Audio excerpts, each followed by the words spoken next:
Just before we start the show, I want to tell you about a live Recruiting Future remixed webinar that I've got coming up on Tuesday, the 29th of October.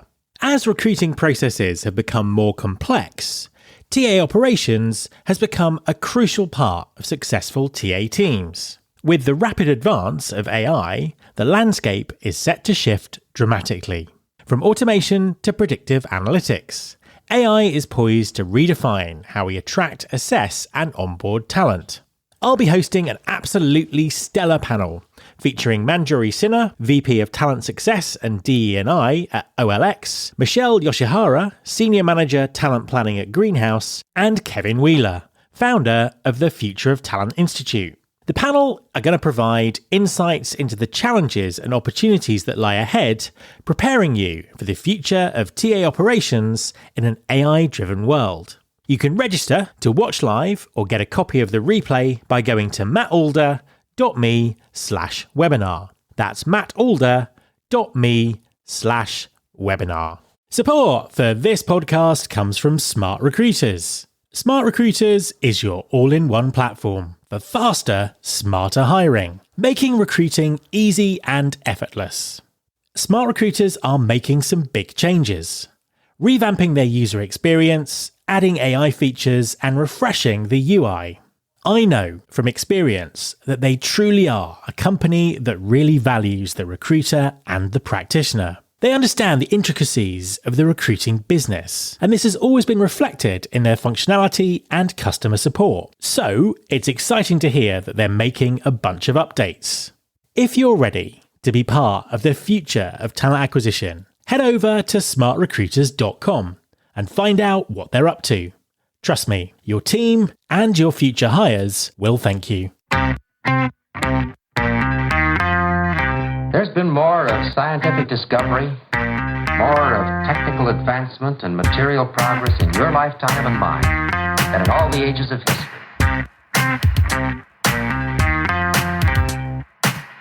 Hi there, welcome to episode 648 of Recruiting Future with me, Matt Alder.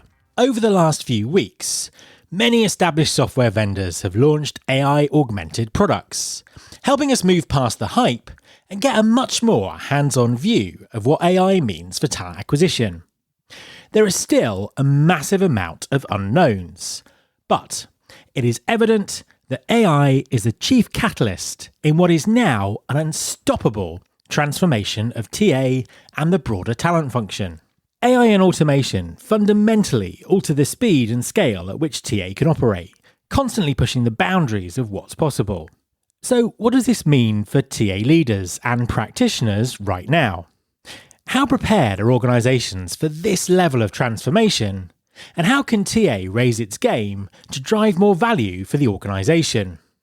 This week, my guests are Dr. Swathi Palasamundram, Enterprise Business Architect at Bosch, and Nazim Unlu, Global People and Organisational Lead at Novartis. Both interviews were recorded at Smart Recruiters' Hiring Success event in Amsterdam in September. Swathi and Nazim share insights that reveal why the transformation of talent acquisition is truly unstoppable, and how TA leaders can harness this momentum to not only keep pace, but to lead the way. Hi Swathi, and welcome to the podcast. Thank you so much, Matt, for having me here. It's an absolute pleasure to have you on the show. Please, could you just introduce yourself and tell everyone what you do? So I am Dr. Swathi Palasamundram, and I work as an enterprise business architect at Bosch. And my responsibility is basically IT strategy in HR. And I get to work on a lot of cool topics. So be it AI or be it Gen AI or be it process automation or digitalization and stuff like that. And I have around 10 plus years of experience, 12 to be really very, very precise, and 10 years of experience in HR domain. And I have worked across the entire HR IT landscape, let's put it that way. I started my journey with talent management, and then I slowly moved on to talent acquisition, skills, and being a business architect. And of lately, I have the role of an enterprise business architect. So lots of stuff, and as you say, right across the whole kind of HR function there. How do you see talent acquisition? How do you kind of break talent acquisition down and see what its function is within that sort of whole? For me, talent acquisition is very, very close to my heart. Why? Because I kind of set up the recruiting ecosystem at Bosch. So I was part of the team that introduced our applicant tracking system. So that is Smart Recruiters. And then I bought on the candidate relationship management solution. And then we also implemented AI for screening and sorting. That is Hyatt Score, one of the vendors that Smart Recruiters very closely is associated with.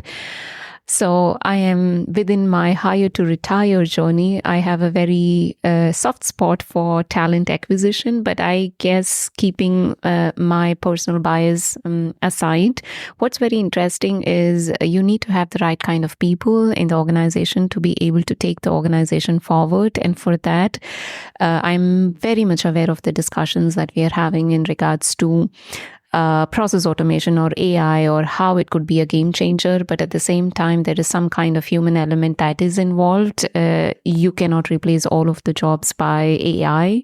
So we need to have the right kind of people. And for me, these are the people that is going to define the strength of the organization, that is going to help the organization realize its mission or vision statement. So they are very, very instrumental. And yeah, it's the key for the success both ways, So I being part of the organization, I also get to learn a lot, and the organization as well leverages on my skill set and what I bring to the table. The human aspect is kind of really important. I think we'll sort of circle back and talk about that a little bit later, but let's drill into that AI part of it. How is AI currently being used in talent acquisition? What are you seeing as the use cases at the moment? I actually did a very interesting exercise a couple of weeks ago where I wrote down on a piece of paper the end-to-end hiring process. And I said, okay, this is step where we could automate. This is the step where we could introduce AI. So this is an activity I did. And after that, I kind of resonated it with business leaders as well as stakeholders within the organization. And somehow 90% of what I had written down is what the business is also asking.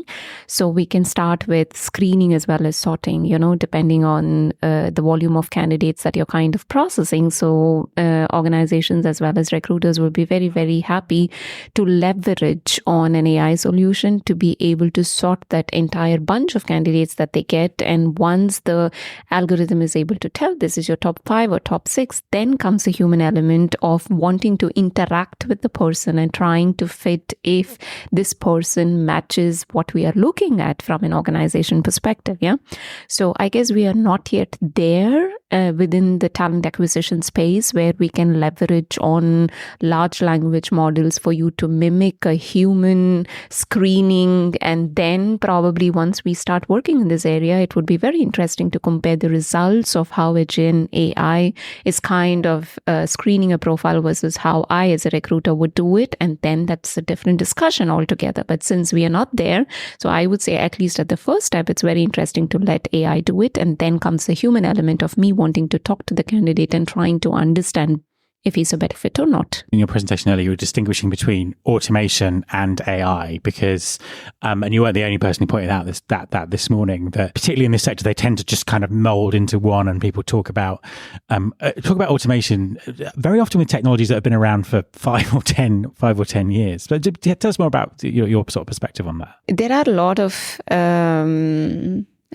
service providers, and there is also technology that is in and around the area of automation. But for me, when I'm talking about automation, I'm actually looking at more inbuilt features and functionalities within the system. So here it's more in-system intelligence, and this can work on when you leverage on the data that is already existing in the system. Yeah. And this for me is actually a game changer because vendors are actually having solutions to support a particular process, and there is a lot of process related data that goes actually untapped. You have candidate data, you have job data, but then there is process related data that's resulting of an interaction between the job and the candidate. That could be as simple as, the responses that the candidate gave in an interview, or the feedback that the hiring team gave for a particular candidate, or the questions that were asked from the interview. And there is so much of analysis that you could do, and you could feed back the loop to, did you write your job description properly? Did you ask the right questions in an interview? Did you evaluate? So for me, all of this is where you can leverage on, AI to be able to give you the results and then automate certain processes in regards to next step, or even automation in regards to give insights to the hiring team. So this is why I said in my presentation earlier as well that we interchangeably use process automation as well as AI. And then we have to make up our mind, where are we going to use process automation and where is AI? You also talked about readiness in terms of where people are on this kind of journey. And you did something I've not seen anyone do before, which is to kind of split that down geographically. Just give us some of the highlights of that, about what some of the sort of the key differences are across different continents, or how that works. This was a very interesting slide, and I guess I was discussing with a colleague of mine before I came down to the conference, and I was asking that person what would be interesting for him to understand if somebody is talking about AI in talent acquisition. And it was basically his idea, where he said it would be so interesting if we could have an overview of the readiness from the world, if they are ready to leverage on AI or not. And this was the initial discussion for me to put this thought up. And then I did a lot of research, and I did talk to a lot of customers that we are working with as well. And it was very, very clear that North America or the Americas is more open in regards to advanced AI integration. And here, when we are talking about advanced AI integration, it's actually more on data, because they have a very good recruiting ecosystem and they are able to connect the data, create intelligence out of it. And this is somehow baked into their processes as well as their solutions. This is what I actually mean by advanced AI integration. And the second point is also that they focus a lot on keywords like inclusion as well as diversity and so on and so forth. Sometimes when you as a recruiter is writing up a job description, not necessarily that you have the right choice of words by which you would like to add and so on and so forth, but then leveraging on AI and then saying that, please make this job description in such a way that it talks to inclusion, talks to the diverse community, then it picks up really good keywords, to be very honest. And this for me is very, very evident in the Americas. And then when you come to Europe, we are still very, very toying with the idea of whether we would like to have AI within our processes. And it's more in the regards of being compliant, being ethical. And then we would like to look at the very obvious things of, yes, there is a match between the skills. No, there is no match between the skills, and so on and so forth. And then when you look at the Asia Pacific, it's a total game changer, because you have so many candidates that apply to the jobs. And then in this regard, they are okay that the machine takes over the basic screening. They're okay that the machine is moving a candidate from status X to Y, And when you look at New Zealand and Australia, they also would like to play safe within the areas of compliance as well as ethical, and they are having a dearth of skills. So they're okay to have remote hiring, and for that they need information in regards to which skill is available where. And all of this is where they leverage either on AI or process automation or the different insights that are available in the market as such. I find that fascinating in terms of just the context that's kind of just setting that. So as you say, Asia, just, far too many applications to deal with. Europe, very much about regulation. So it's interesting that it's not kind of being applied as consistently as perhaps we think it is, because of particularly things around the different candidate behaviors as well. I think is really interesting. I think let's talk a little bit more about the candidate side of things, because you were kind of flagging up the opportunity to give personalized candidate experiences, which is a topic dear to my heart. How do you see that working? What is that? I put those topics on the agenda on purpose. Why? Because I just wanted to give to the audience a feeling that just because we are talking about AI and process automation doesn't mean that you remove the human as well as the personal experience of candidates, And then 2 or 3 examples that I was thinking about was I need to be able to write a motivation in regards to why I'm applying for this job. And even if you look at Smart Recruiters, the e-recruiting process, so when I'm applying for a job as an applicant towards the end, I need to write a note to the hiring manager in regards to why I'm suitable for this job.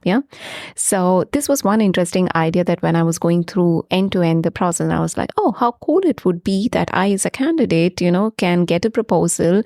And for me, this is the machine augmenting my process or my abilities to be able to provide a proposal, because at the end of the day, it is me as a candidate who's going to take a decision if I am going to keep the proposal for the system or I'm going to just overwrite it. Yeah. And the other personalized use case that I was thinking about was rejections. Yeah. So every one of us have standard templates that you send, irrespective of whether you're hiring a junior position, middle management position, or even a senior management position. So thank you so much for the interest and blah, blah, blah. But then you actually have the data in the system, like exactly in which step he was rejected. Was it in review? Was it after an interview, And all of this information is so useful that you can ask an AI to review this information and come up with a very personalized rejection email. So I'm always thinking, I as a candidate, when I know why I was rejected, and give me some more insights into it, it's so helpful for me the next time. And all of these are the human elements. You see, it's always a combination of using the machine to be able to do something for you. But at the end of the day, it's the human touch that we are able to get. And this is a very interesting thought, which I don't think most of us are thinking in this direction. It also kind of illustrates the kind of the journey that we're on, and how far a lot of organizations have got to go to even be thinking in the right way to deal with what's going on. So I suppose then as a kind of a final question, what would your advice be to a talent acquisition leader who's looking at all of this and, kind of wants to make these sort of changes? What should they be focusing on to kind of make this happen and really get the full benefits of that AI can bring? Yeah, so first they have to invest in the right kind of infrastructure, because it is money and the business should be ready to invest in it, because when you have the right kind of infrastructure, then you can realize your goals sooner than faster. And you need to be able to see if you have the right people working on these tools to be able to get the intended results, And sometimes these are some tough decisions that the talent acquisition leaders have to make. So, and they must be ready to make. Thank you so much for talking to me. Thank you, Matt, for the opportunity. I really appreciate it. We'll be back to the show in a minute, but I just wanted to give you a quick reminder about my Future of TA Operations webinar. It's taking place on Tuesday, the 29th of October at 11 a.m. Eastern Time. Register now and you can hear from Manjuri Sinha, VP of Talent Success at OLX, Michelle Yoshihara, Senior Manager, Talent Planning at Greenhouse, and Kevin Wheeler, founder of the Future of Talent Institute. Just go to mattalder.me/webinar. That's mattalder.me/webinar. Hi Nazim, and welcome to the podcast. Hello, hi Matt. It's an absolute pleasure to have you on the show. Please, could you introduce yourself and tell everyone what you do? My name is Nazim. I work for Novartis Global in the HR role, where that I'm leading the R&D global accounts and supporting the HR transformation. And as well as that, I have like a 15 plus years of experience in the HR field, which I did have work in the different part of the world and support in and out different part of the businesses. So that currently that I'm also like focusing on that, how to even prepare the HR function for the future and the implications of the AI and technology. And of course, that which is critical as well, that how that employee experience look like for the future, of course. You were talking on stage at the Hiring Success event about this and about the sort of the questions that people need to ask around TA and HR transformation. What do you think the biggest challenges are when it comes to TA HR transformation at the moment? When I started my HR career, which was the roles were pretty HR generalist type of roles that you were doing, and you were following the policies and procedures, and the client groups also expect you to follow the procedures and do the administration thing. But now currently how that the whole function evolved, it is in a very interesting place, if I must say, because the value proposition, unique selling proposition is not super clear. There's a big impact and there's a big disruption already happened by the technology. In the meantime, that if you think about all the business in globally, how it's also disrupted the technology, It should also that need to balance and adjust with the current situation. But however, in the meantime, HR colleagues or TA colleagues, which is in the same game, having a super fear of that how to adapt to technology, how can get the support the technology turned to be a muscle or critical capability that they can use for. And it's not easy, honestly. When I met and chat with several human resources professionals all around the world, everybody has this questions about that. Okay, what will the future look like? How can we prepare ourselves? Technology is here, but we even didn't realize yet that how that our roles going to change. So it's not easy in terms of like that, especially when you are inside of the game. And you know better than me about this technology and AI, Matt. I think it is not like a super simple structure. Tell us more about what you think the potential that AI has for TA and HR. In my experience, and even that research and discussion as well with the whole tech providers, I think there is a huge, big, first of all, opportunity is in the hands of HR and the TA function. What is this? It is really that a clear administrative and data management perspective speed. And if you think about any HR department, and HR departments are heavily under corporate functions or general administration, where that workforce or any kind of headcount is always limited, right? Because you're not generating money and you don't get enough any kind of resources. But now that within the power of the AI and technology, we do have a chance to even to get a support, especially with the repetitive tasks and administrative tasks that we are really spending a lot of time. So again, the question is that for $1 million level, so what will you do when you have extra time so that you will create a real business value? I think that's a good question that we must ask ourselves on the TA and HR function. But what I believe, which is also close to my heart, and I did speak several times in many different platforms as well. I like the democracy, and which is an interesting part of the humanistic style as well. How can AI support the process of the human resources, and that human resources can be more democratic and egalitarian? This is really that very critical where that we can, I believe, that to create the most significant value that nobody can replace. Because if you think about any TA process or any HR process, let's talk about the promotion or that applying any role in outside, there are tons of bias is over there, right? And the role of the TA leader is very critical. That how can you really set the process super clean, democratic, egalitarian, and also accessible and inclusive for everybody. This is amazing role. But when it comes to reality, there's always somebody can intervene with the networking, references, somebody's friend. So what you had, the value that you create as a solution or an end result is not really that the sound super satisfactory for all parties. So what I believe the power of the usage of data, AI, technology with the right, of course, tools can make HR and TA function more human than ever. And what I believe, which is we never discussed this, the power of TA, talent acquisition function, gonna be really increased with the power of the data. Heavily that the companies are focusing only talent management, which makes sense because the cost perspective, if you invest more in talent management and promotion internally, it increases the culture, engagement, and of course then you don't need to have any kind of like extra cost for the headhunting or any kind of role finding.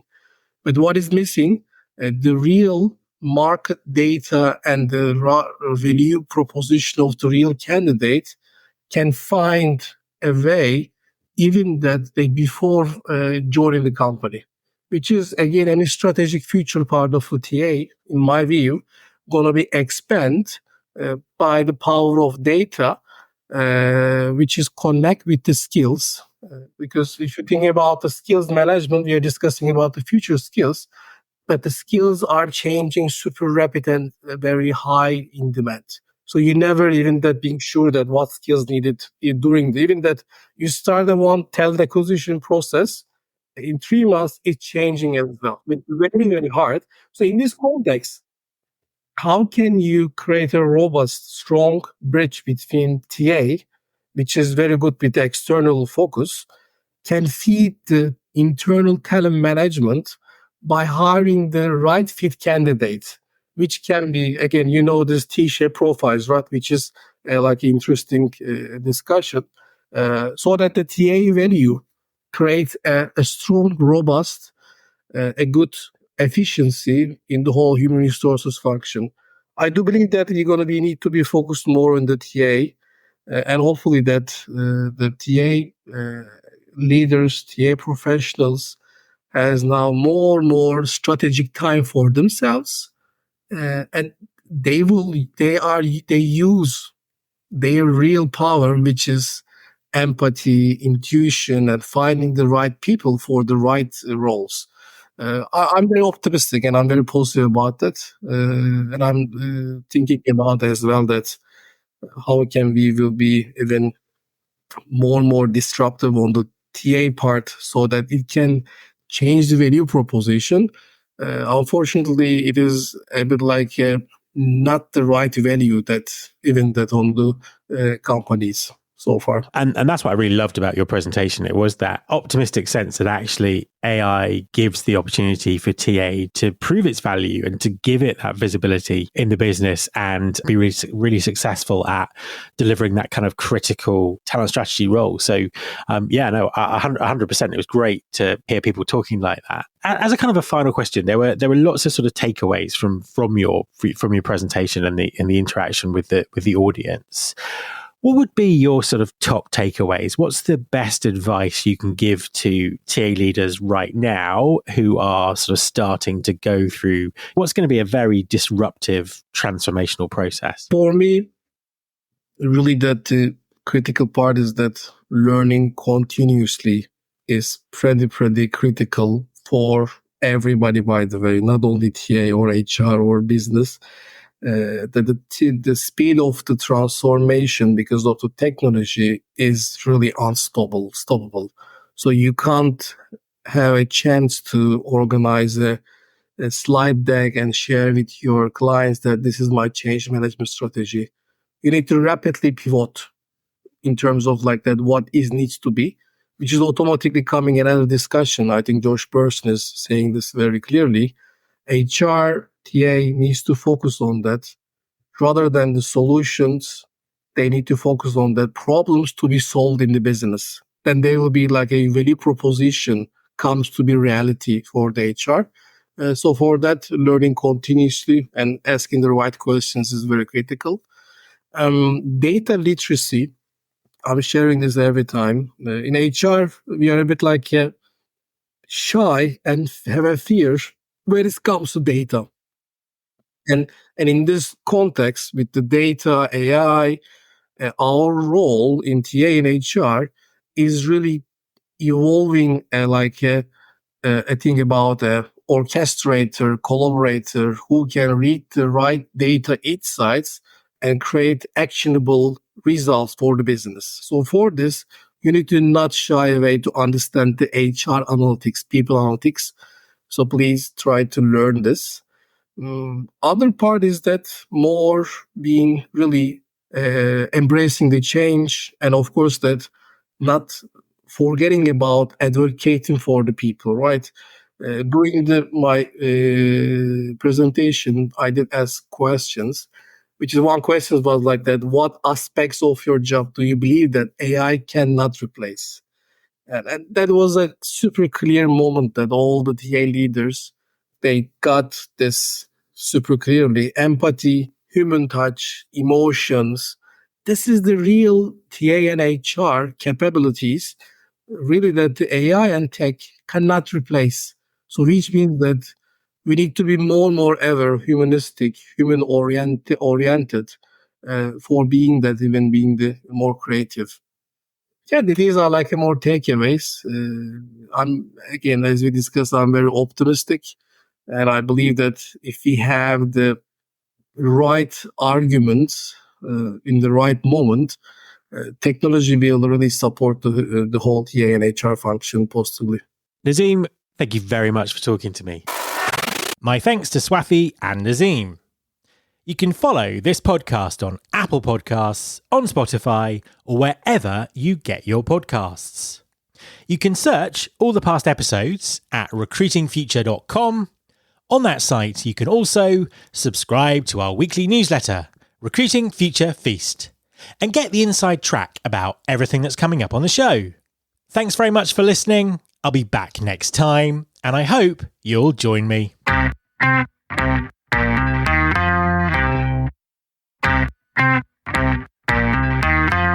This is my show.